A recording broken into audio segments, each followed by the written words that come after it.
Students of class 8, welcome to online class English. You are learning narration. Today learn narration imperative sentence with let. So today's talks narration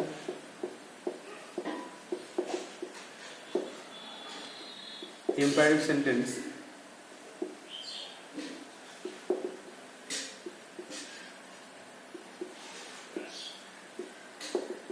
with let. let দ্বারা যদি কোনো narration আসে তাহলে কেমন করে answer করবে আজকে সেটা করানো হচ্ছে। প্রথমে দুটো এক্সাম্পল লিখে নিই।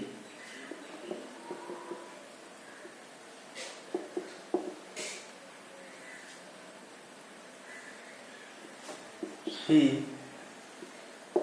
said to me, let us go home. সে আমাকে বলল চলো আমরা বাড়ি যাই। আর 2 নম্বরে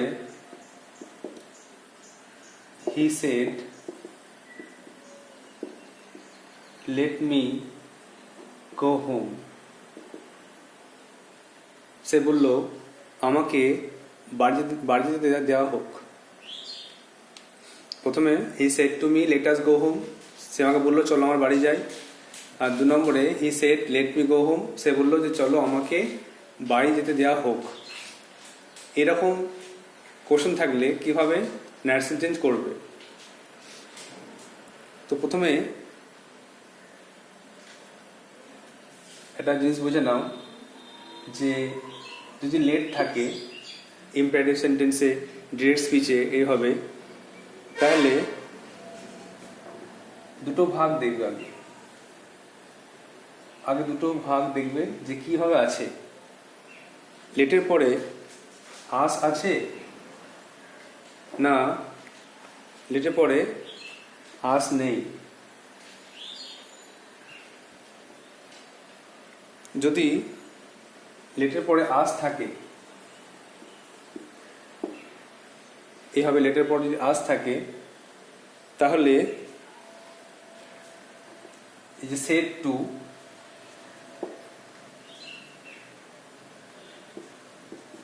সেড টুটি উঠে যাবে এবং সেড টু হবে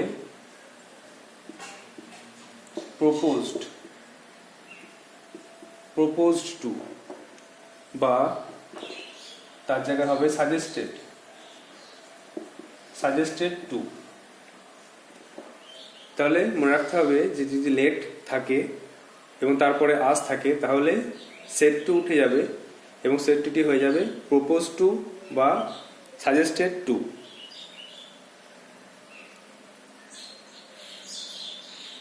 এরপরে রুল 1 2 3 তিনটে নিয়ম লেখানো হবে। আর এখানে যদি আস না থাকে, লেটের পরে যদি আস না থাকে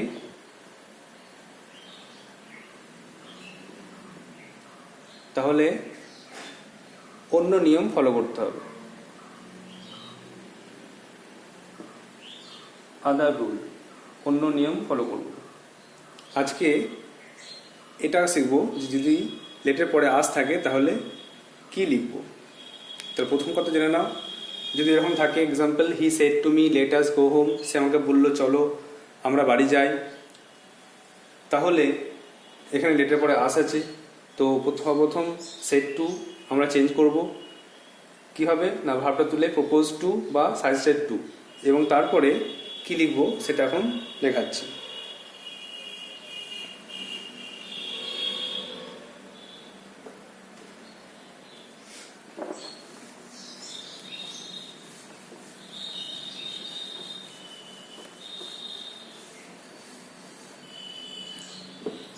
প্রথমে রুল 1,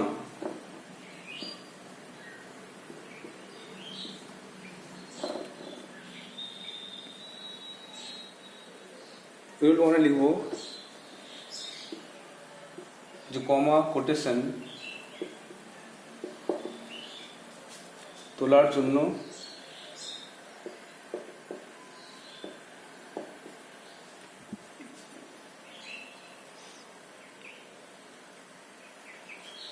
যে বলছে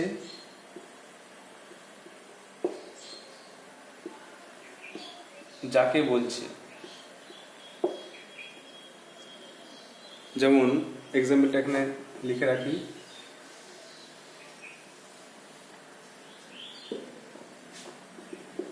যে হি said to me let us go home।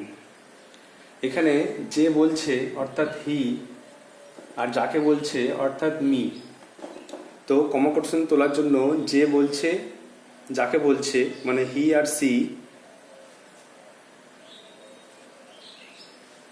এই দুই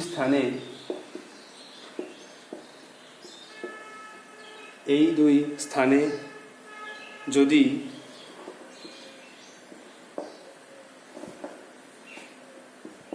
আই, উই, মি, আস, ভালোভাবে মুখস্থ করতে হবে। I, we, me, us, I, we, me, us উল্লেখ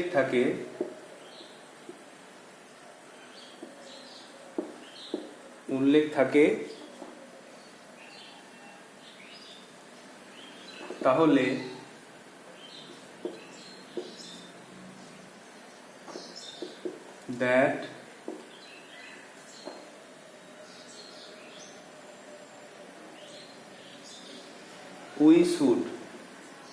that we should হবে। কমা তুলব এবং তারপরে দ্যাট, উই শুড এবং তারপরে মেন ভার্ব বাকিগুলো লিখব। কমা তুলে এই জায়গায় দ্যাট, তারপরে উই শুড এবং তারপরে মেন ভার্ব গো হোম এগুলো লিখব। তাহলে রুল 1টা ভালো করে মুখস্থ করতে হবে, যে যদি লেটের পরে আস থাকে তাহলে কমা তোলার জন্য যে বলছে যাকে বলছে, অর্থাৎ এইখানে এই দুটো জায়গা যে বলছে যাকে বলছে, এইখানে এই দুই স্থানে যদি আই, উই, মি, আস থাকে তাহলে দ্যাট, উই, শুড হবে। রুল 2,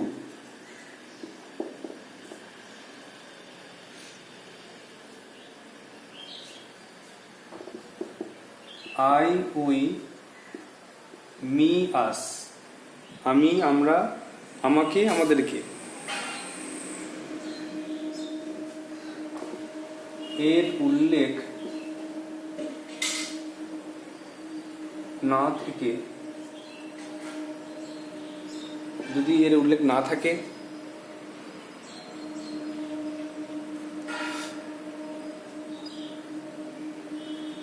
যদি কোনো এক জায়গায়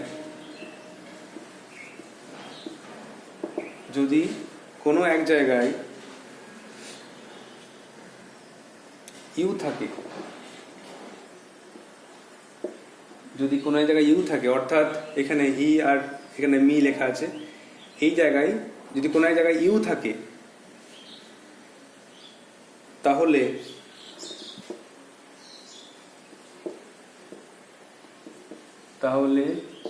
কমা উঠে গিয়ে that, you should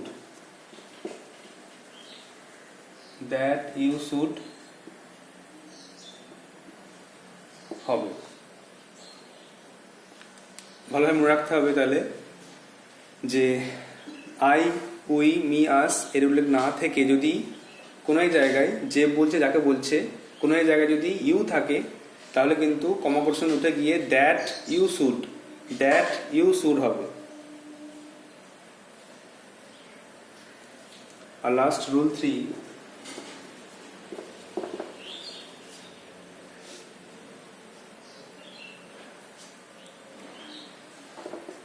I, we, me, আস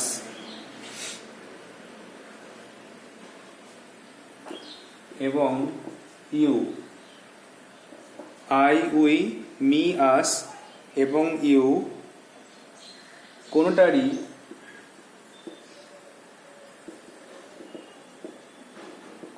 যদি উল্লেখ না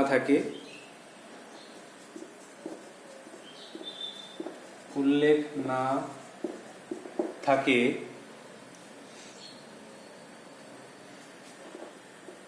তাহলে কমা কোর্সে উঠে গিয়ে দ্যাট দে শুড হবে। এই তিনটে রুল ফলো করতে হবে। যদি তিনটে রুল ফলো করা যায় তাহলে কিন্তু এই প্রোনাউন নিয়ে কোনো সমস্যা হবে না। কে কাকে বলছে বা কোথায় আমরা উই শুড লিখবো, কোথায় লিখবো ইউ শুড লিখবো, কোথায় দে শুড লিখবো, কোনো সমস্যা হবে না। শুধু এই চারটে প্রোনাউন যে আই উই মি আস এটা মনে রাখতে হবে, তার সঙ্গে ইউ। তাহলে আর একবার বলছি, ভালো করে দেখে নাও।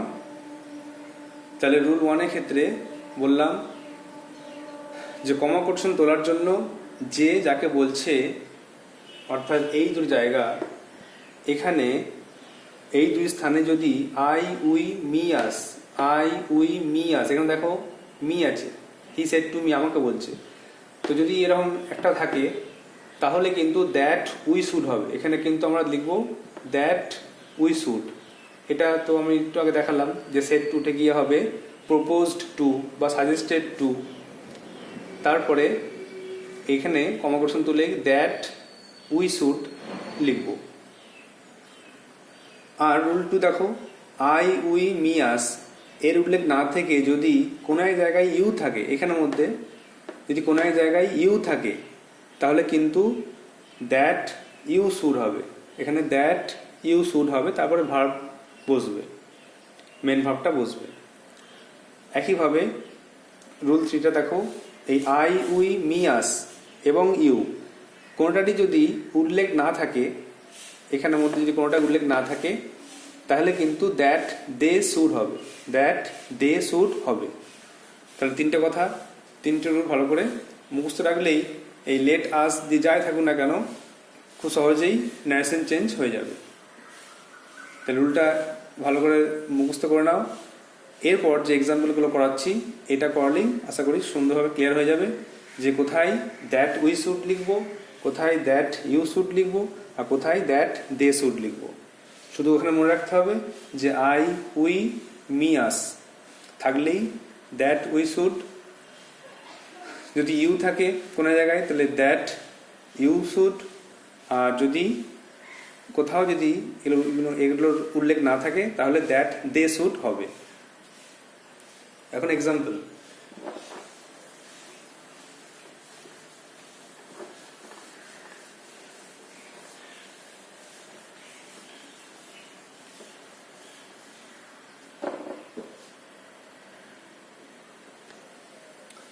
তো এক্সাম্পল এক একটা তো লেখাই আছে।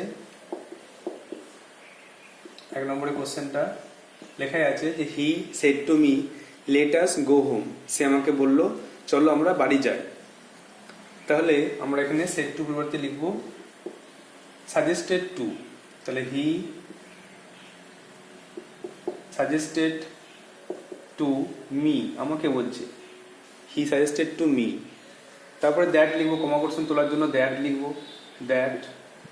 এইবারে লেটটা উঠে যাবে এবং আসটা এখানে যেহেতু মি আছে তো আমরা লিখবো উই, দ্যাট উই। তারপরে লিখবো শুড, উই শুড। দেখো দ্যাট উই শুড লিখলাম, এরপরে মেন ভার্বটা আছে গো হোম।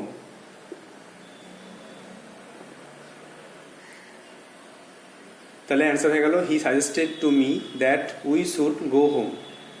সে আমাকে প্রস্তাব দিল যে আমরা যেন বাড়ি যাই। নেক্সট দেখো number 2, he said to you, সে তোমাকে বলল।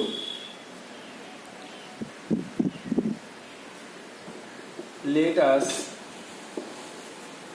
have some music, চলো কিছু গান শুনি। হি সেড টু ইউ, সে তোমাকে বললো let us have some music, চলো কিছু গান শুনি। তাহলে সে তোমাকে বললো চলো গান শুনি, তাহলে অ্যান্সারটা হয়ে যাবে হি প্রপোজড টু ইউ, সে তোমাকে প্রস্তাব দিল দ্যাট, এখানে দেখো ইউ আছে কোনো জায়গায়, তাই আমরা লিখবো দ্যাট ইউ শুড লিখবো, তারপরে ভার্বটা, তাহলে he propose to you that you should have some music. তাহলে বুঝতে পারছো রুল অনুযায়ী আমরা কিন্তু এগুলো সব লিখে যাচ্ছি।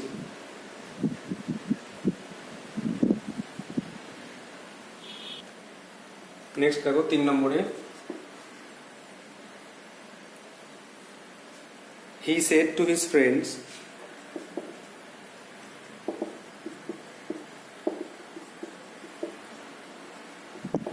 সে তার বন্ধুকে বলেছিল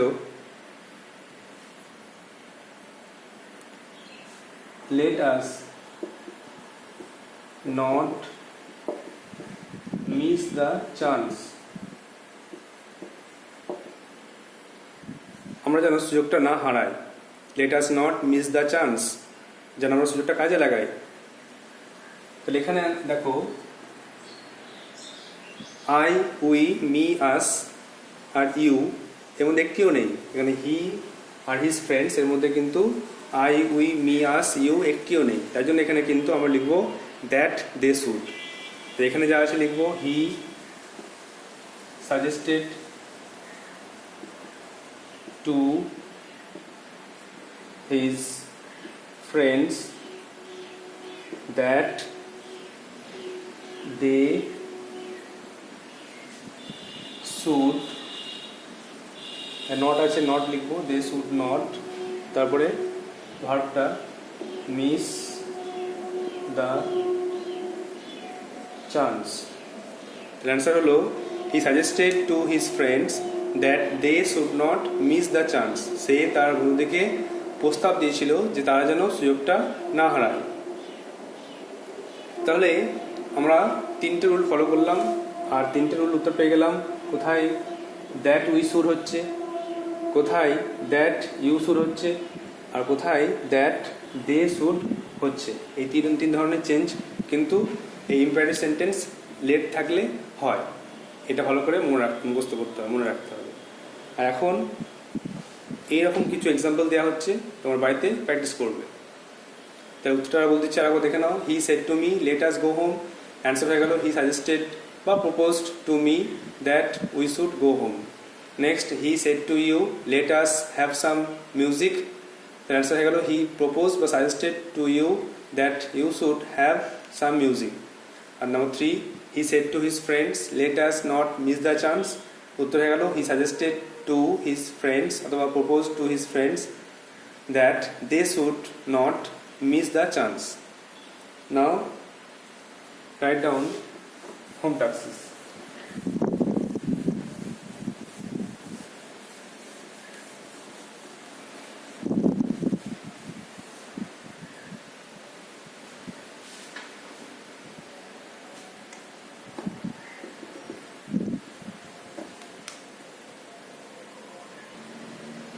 দেখো যে 5টা হোম টাস্ক থাকবে সেটা হলো number 4 he said to you, সে তোমাকে বলল বা তোমাদেরকে বলল let us go for a walk, চলো আমরা একটু হাঁটতে যাই বা হাঁটতে বেরোই। Number 5 Rita said to me, Rita আমাকে বলেছিল let us have a picnic on Sunday, চলো রবিবার দিন পিকনিক করি। Number 6 Rahim said to his friends, Rahim তার বন্ধুদেরকে বলেছিল let us solve the problem, চলো সমস্যাটার সমাধান করি। Number 7 she said to me, সে আমাকে বলেছিল let us sit down here, চলো এখানে আমরা বসি। and the last one, she said to you, সে তোমাদেরকে বলেছিল let us arrange a meeting, চলো একটা মিটিংয়ের আয়োজন করি। তো তোমাকে যে রুলটা শেখানো হলো লেট দিয়ে, সেই তিনটে রুল 1 2 3 ভালো করে মুখস্থ করে নিয়ে, আর যে এক্সাম্পলগুলো দেখালাম ভালো করে ওগুলো প্র্যাকটিস করে নিয়ে তারপরে এই 5টা হোম টাস্ক অ্যান্সারগুলো নিজে নিজে করবে। আর আশা করি তোমরা অবশ্যই ওই রুলগুলো মুখস্থ করার পরে এক্সাম্পলগুলো দেখার পরে এগুলো নিজেরাই অবশ্যই করতে পারবে। I hope you will do so. So you should write down these rules and examples in a copy and memorize it and understand it. So that's all for today. Thank you.